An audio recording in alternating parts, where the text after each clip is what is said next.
आज ही देखिए आता है कि मुल्क भर की तरह यहाँ गुजरांवाला में भी कंटोनमेंट बोर्ड के इलेक्शन के लिए पोलिंग का अमल जारी है। पोलिंग का आगाज़ सुबह 8 बजे से हुआ, जो शाम 5 बजे तक बगैर किसी वक्फे से जारी रहेगा।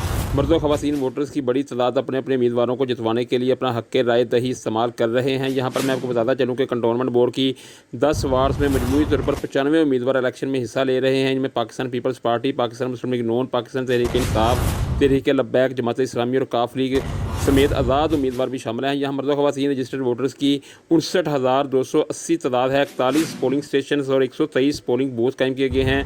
8 पोलिंग स्टेशन को इंतहाई हसास करार दिया गया है। अगर सिक्योरिटी की बात की जाए तो पुलिस की जानब से सिक्योरिटी के इंतहाई सख्त इंतजाम किए गए हैं और इस हवाले से गुज़श्ता रोज़ SP सिविल लाइन असदुर्रहमान की क़यादत में एक फ्लैग मार्च भी किया गया था। इसी तरह इलेक्शन में किसी भी नाखुशगवार सूरत हाल से फौरी तौर पर नबरद आज़मा होने के लिए रेंजर्स के अहलकार भी अपने पेशा वराना फ़राइज़ अंजाम दे रहे हैं।